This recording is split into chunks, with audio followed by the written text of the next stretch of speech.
Now let us start magnetism and matter. So ఈ chapter start చేసే కన్నా ముందు కొంచెం ఇన్సైట్స్ ఇస్తాను మీకు. మీరు ఎప్పుడైనా ఆలోచించారా మన ఎర్త్ ఒక పెద్ద మన ఎర్త్ లోపల ఒక పెద్ద ఇన్విజిబుల్ మ్యాగ్నెట్ ఉందని? అంతెందుకు ఒక చిన్న ఫ్రిడ్జ్ మ్యాగ్నెట్ ని ఒక మెటల్ దగ్గర పెడితే అది ఏమవుతుంది, వెంటనే అది అట్రాక్ట్ అవుతుందా లేదా? వెంటనే అది it will attract with the magnet. అంటే ఏంటి, ఇది ఒక మ్యాజిక్ కాదు, ఇది ఒక ఫిజిక్స్ లో ఉన్న ఫ్లో అనమాట. సో మ్యాగ్నెటిజం అండ్ మ్యాటర్ అంటే మీకు ఆల్రెడీ తెలిసిందే, ఫస్ట్ నుంచి we understood what are the properties of magnet and everything. So దీనిలో ప్రతి ఫార్ములాని మనము అండర్స్టాండ్ అయ్యి when you feel it and apply it, అప్పుడు చాలా ఈజీగా ఉంటుంది. లేకపోతే మాత్రం ఇది ఏంటి అర్థం కానట్టుగానే ఉంటుంది. So let us start with the first concept, that is magnetic dipole moment. So magnetic dipole moment అంటే, ఇమాజిన్ ఒక మ్యాగ్నెట్ ఉందనుకోండి, అది ఎంత స్ట్రాంగ్ అంటే ఎలా చెప్తాము, అది పక్క ఆబ్జెక్ట్ ని అంటే దాని పక్కన పెట్టిన ఆబ్జెక్ట్స్ ని ఎంత ఫాస్ట్ గా ఎంత స్ట్రాంగ్ గా అట్రాక్ట్ చేస్తుందో దాన్ని బట్టి కదా మనం మెజర్ చేయాలి దాని స్ట్రెంగ్త్ అనేది. అదే మనకి ఈ ఫార్ములా చెప్తుంది. అర్థమైందా? సింపుల్ వర్డ్స్ లో చెప్పాను. మ్యాగ్నెటిక్ డైపోల్ మూమెంట్ అంటే మీనింగ్ ఏంటి, how effectively, how strongly a magnet can attract an object when place beside it. దాన్ని మెజర్ చేయడానికి వచ్చిందే మనకి ఈ formula magnetic dipole moment. So magnetism ఎక్కడి నుంచి ఎలా వచ్చినా గానీ కరెంట్ 100% ఒక వైర్ లో కరెంట్ ఫ్లో అవుతున్నప్పుడు దాని చుట్టూ 100% మ్యాగ్నెటిజం అనేది ఖచ్చితంగా క్రియేట్ అవుతుంది. Oersted experiment already we have learned. So ఒక వాటర్ పైప్ లో వాటర్ ని కరెంట్ అనుకోండి, ఆ వాటర్ ఎక్కువ స్పీడ్ తో గనక ట్రావెల్ అయితే ప్రెషర్ ఎక్కువ ఉంటుంది కదా ఆబ్వియస్ గా. ఇప్పుడు లెట్సే మనకి వాటర్ పైప్ లోంచి ఎక్కువ వాటర్ ఉంది, ఐ మీన్ ట్యాంక్ ఫుల్ ఉంది అనుకోండి, ఏమవుతుంది, వాటర్ ప్రెషర్ తో వస్తుంది. అంటే మీనింగ్ ఏంటి, అలాగే ఆ ప్రెషర్ వల్ల ఏమవుతుంది, మనకి మ్యాగ్నెటిజం స్ట్రెంత్ ని కూడా కరెంట్ అంతే ప్రెషర్ తో కనుక వస్తుంది అనుకోండి, మ్యాగ్నెటిజం స్ట్రెంత్ కూడా అంతే ఎక్కువ ఉంటుందని మీనింగ్ అనమాట. Did you understand? So very ఈజీగా మీ formula you can understand. Magnetic moment M equal to number of turns into current into area, అంతే, simple. So magnetic moment formula చెప్తున్నా, magnetic moment equal to number of turns into current into area అనమాట.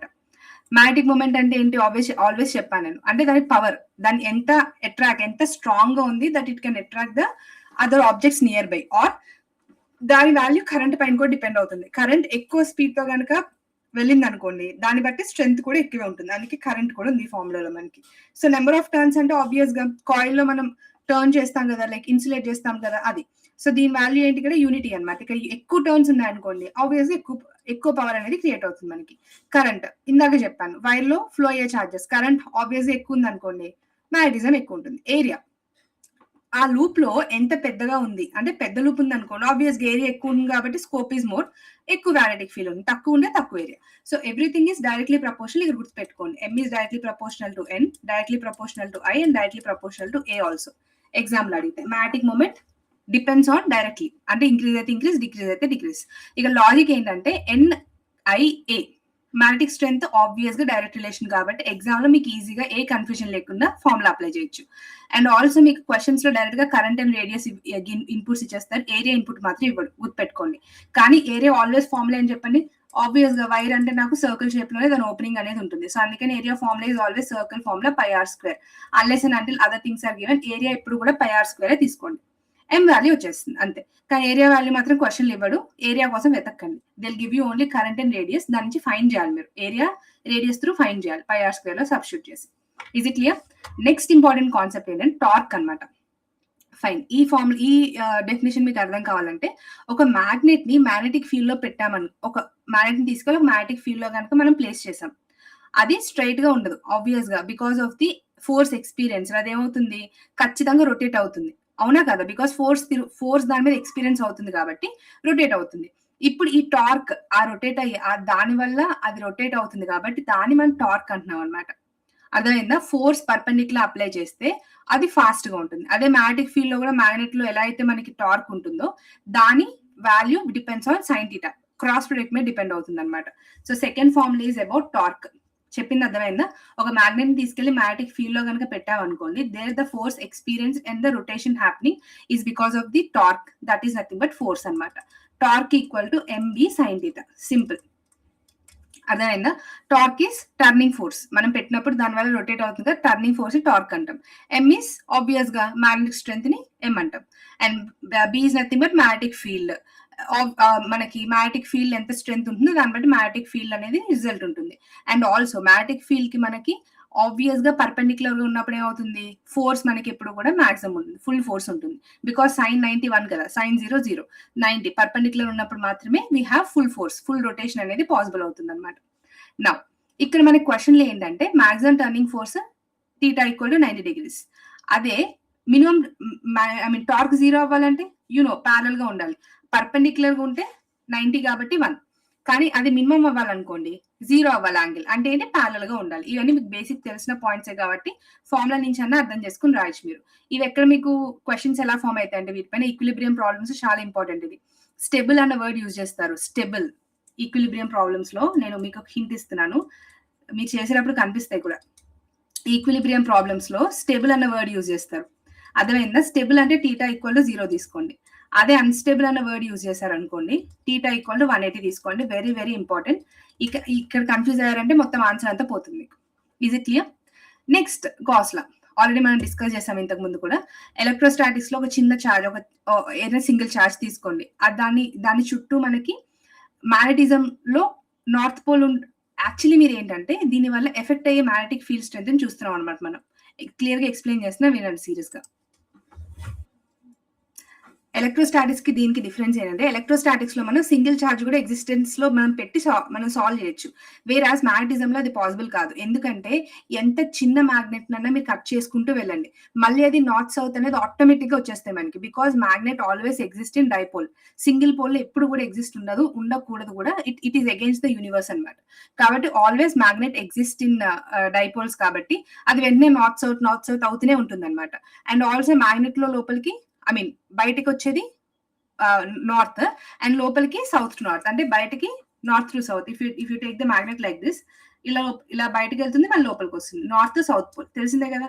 It will come like this and it will go like this and 2 magnetic lines can never intersect. ఇవన్నీ basic points that you understand. So ఇక్కడ Gauss law ఏం చెప్తుందంటే మొత్తం closed ఏరియాలో చూసినప్పుడు ఎంత మనకి ఫీల్డ్ లైన్స్ వెళ్తున్నాయి దాన్ని చెప్పేది గాస్ లా అనమాట. In a particular area. So formula ఏంటి? B into dA is always equal to 0. Because ఇక్కడ మనకి మ్యాగ్నెటిక్ ఫ్లక్స్ ఎన్ని లైన్స్ ఒక ఏరియా నుండి పాస్ అవుతున్నాయి అనేది ఇంపార్టెంట్ అనమాట. సో ఆబ్వియస్ గా నెట్ రిజల్ట్ ఏమవుతుంది? ఎంట్రీ ఈక్వల్ టు ఎగ్జిట్ కదా. ఏదైతే లోపలికి వెళ్తున్నాయో అవే బయటకు వస్తున్నాయా లేదా మీకు? అంటే లూప్ కంప్లీట్ అయిపోతుంది మీకు. ఎనీ పాయింట్ లో చూసుకుంటే number of lines going in side north లోంచి సౌత్ లోపలికి వెళ్ళినప్పుడు సౌత్ లోంచి నార్త్ కి అయ్యే బయటకు వస్తున్నాయి కదా. అంటే మీనింగ్ ఏంటి? లోపలికి వెళ్ళేవి బయటకు వచ్చేవి నెట్ ఎఫెక్ట్ ఏమైపోయింది? ఈక్వల్ అయిపోయి బ్యాలెన్స్ అయిపోయి 0 అయిపోయింది. అందుకని ఆల్వేస్ దీని ఫార్ములా ఏముంటుంది? B into dA is always equal to 0. Integral B into dA is always equal to 0. Is it clear? Very important to understand and remember. ఎందుకంటే ఓన్లీ థింగ్ మ్యాగ్నెటిక్ మోనోపోల్స్ లో exist అవ్వవు కాబట్టి we have 0. Is it clear? Next, this is all about Gauss law in magnetism. Very simple. Just ఒక చిన్న statement and logic. Just ఇందులో ఉన్న ఒకటే logic ఏంటంటే మ్యాగ్నెట్ మోనోపోల్ లో ఎగ్జిస్ట్ అవ్వదు. అదొక్క లాజిక్ తెలిసి చాలా 0 అని ఎవరికన్నా అర్థమైపోతుంది ఇక్కడ. Is it clear? Next, earth's magnetism గురించి చూద్దాం. ఇప్పుడు మనకి కంపాస్ నీడిల్ ఎందుకు రొటేట్ అవుతుంది చెప్పండి? బికాస్ మన దగ్గర ఉన్న కంపాస్ నీడిల్ ఎర్త్ మ్యాగ్నెటిజం వల్ల దాన్ని నార్త్ సౌత్ డైరెక్షన్ కి మన కంపాస్ నీడిల్ అనేది డిఫ్లెక్ట్ అవుతుంది. అవునా కదా? అంటే మనం గ్రౌండ్ మీద ఉన్నాం అనుకోండి, మనకి హార్జంటల్ కాంపోనెంట్ మాత్రమే మనకి ఇంపార్టెంట్ ఎప్పుడు. బికాస్ హార్జంటల్ తోనే మన డైరెక్షన్స్ అన్ని కూడా ఎలైన్ అవుతూ వెళ్తాయి అనమాట. ఫర్ ఎగ్జాంపుల్ మనకి ఎర్త్ ఫీల్డ్ ఎలా ఉంటుంది? గ్రౌండ్ ప్యారల్ గా ఉంది కాబట్టి ఆల్వేస్ హారిజాంటల్ అనమాట. అందుకనే మనకి టోటల్ ఎర్త్ మ్యాగ్నెటిక్ ఫీల్డ్ ఏం తీసుకుంటా అంటే మనము we take BH horizontal component మాత్రమే తీసుకోవాలి. Equal to B cos I and B vertical equal to cos కాదు, హారిజాంటల్ కాంపోనెంట్ కాబట్టి cos. Vertical component is always sine కదా, తెలుసు మీకు ఆల్రెడీ. V sin I. అర్థమైందా? So earth total magnetic field ఏమవుతుంది? I is nothing but dip or inclination అనమాట. అంటే ground నుండి ఫీల్డ్ అంటే మన గ్రౌండ్ లెవెల్ నుంచి మ్యాగ్నెటిక్ ఫీల్డ్ ఎంతైతే డిప్ ఉందో దాన్ని మనం I అంటాం. దీని డిప్ ఆర్ ఇంక్లినేషన్ అంటాం మనం. డిఫరెన్స్ అనమాట. BH అంటే ఆబ్వియస్ గా గ్రౌండ్ కి with respect to ground horizontal component కాబట్టి BH is horizontal component, BV is vertical component. Perpendicular line, horizontal line. మీకు ఆల్రెడీ కాంపోనెంట్స్ ఎలా చేయాలో తెలుసు, అంతకుముందు ఆల్రెడీ చేసి వచ్చారు ఫస్ట్ ఇయర్ అంతా కూడా.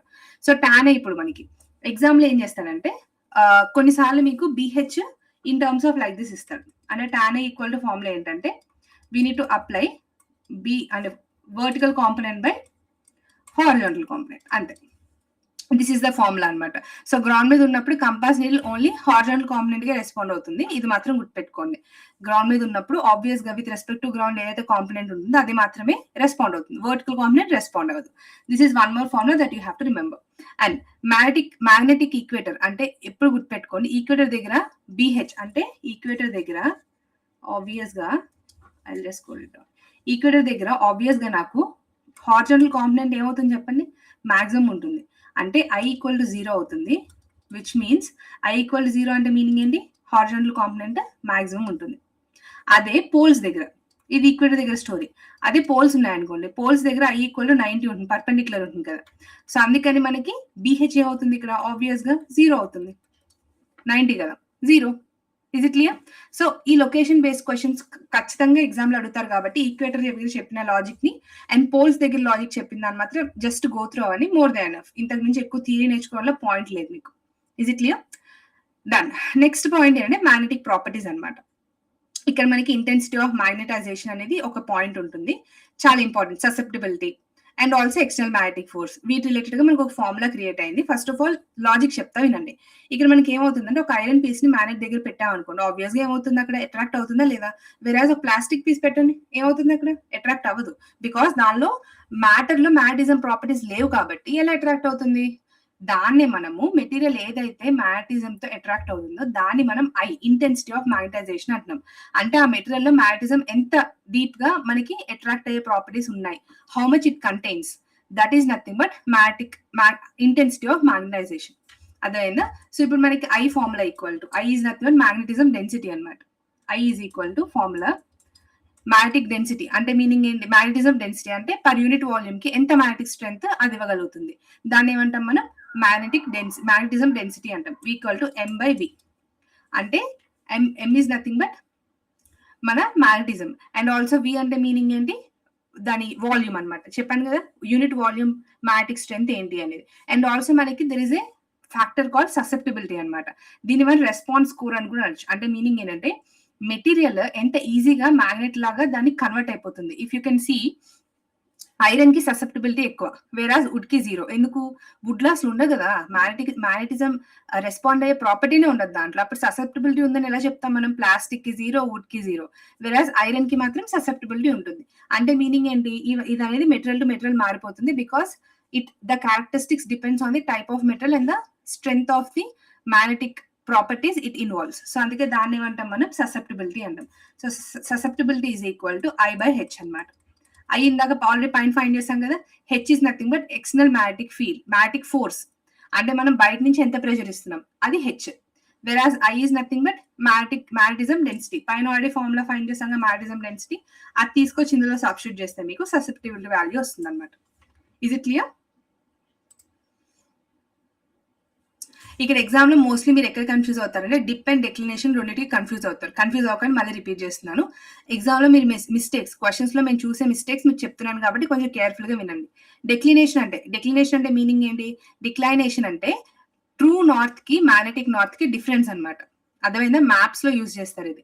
మళ్ళీ చెప్తున్నా, డిక్లైనేషన్ డిప్ రెండింటికి డిఫరెన్స్. ఇది డిక్లైనేషన్ అండ్ డిప్ అనమాట. ఈ రెండింటికి డిఫరెన్స్ ఉంది, కన్ఫ్యూజ్ అవ్వద్దు, రెండు డిఫరెంట్. డిక్లైనేషన్ అంటే మీనింగ్ ఏంటంటే ట్రూ నార్త్ కి అండ్ సౌత్ కి, సారీ ట్రూ నార్త్ కి మ్యాగ్నెటిక్ నార్త్ కి, సౌత్ అన్నాను, ట్రూ నార్త్ కి అండ్ మ్యాగ్నెటిక్ నార్త్. అర్థమైందా? ట్రూ నార్త్ కి మ్యాగ్నెటిక్ నార్త్ కి డిఫరెన్స్, దీన్ని ఏమంటాం మనం, డిక్లైనేషన్ అంటాం. డిఫరెన్స్ ఇది మనం దేనిలో యూజ్ చేస్తాము, మ్యాప్స్ లో యూజువలీ యూజ్ చేస్తారు దీన్ని. అదే డిప్ అంటే ఏంటి, హారిజాంటల్ కాంపోనెంట్, వర్టికల్ కాంపోనెంట్. అర్థమైందా? గ్రౌండ్ కి మ్యాగ్నెటిక్ ఫీల్డ్ లైన్ కి మధ్య యాంగిల్, అది మనకి హారిజాంటల్, దాన్ని బట్టి డిప్ అనేది మారుతుంది. ఈ రెండు డిఫరెన్స్, రెండు ఒకటి కాదు, ఎగ్జామ్ లో గుర్తుపెట్టుకోండి. అండ్ ఆబ్వియస్ గా నేను మళ్ళీ చెప్తున్నాను, ఇక్కడ మీకు application is important, not the memorising of formulas. మీరు ఫార్ములాస్ బట్టి కొట్టినంత మాత్రాన when you don't connect the logic behind the formula and also how do you interpret, దీని వల్ల యూజ్ లేదు మీకు. And also one more thing చెప్తున్నాను నేను, మ్యాటర్ కి మనకి మెటీరియల్ రెస్పాన్స్ ని బట్టి మ్యాగ్నెటిజం ఉంటుందని చెప్పాను కదా. సో అందుకే μr = 1 + ససెప్టిబిలిటీ అనమాట. ఇది ఇంకొక ఫార్ములా. అర్థమైందా? మ్యాటర్ ఫర్ మ్యాటర్, అర్త్ అనుకోండి ఏం చెప్పాను నేను, BH = B cos A, equator లో డిప్ 0 ఉంటుంది, పోల్స్ దగ్గర 90 ఉంటుంది. ఇందాక ఆల్రెడీ పైన డిస్కస్ చేశాను నేను. వెరస్ మ్యాటర్ లో ఏముంటుంది మనకి mu r equal to 1 plus x. Material response బట్టి మ్యాగ్నెటిజం కూడా ఉంటుంది కాబట్టి you have to remember this formula as well. Is it clear? So just formula application బట్టి క్వశ్చన్స్ ప్రాక్టీస్ చేయండి, చాలా ఈజీగా ఉంటుంది. బికాస్ డైరెక్ట్ క్వశ్చన్స్ ఉంటాయి ఇందులో, ఎక్కువ మీకు టఫ్ గా డిఫరెంట్ గా అనిపించేది ఏమి ఉండదు. కానీ ఒకసారి ప్రాక్టీస్ చేయండి థరోగా, దట్ ఈస్ వెరీ ఇంపార్టెంట్.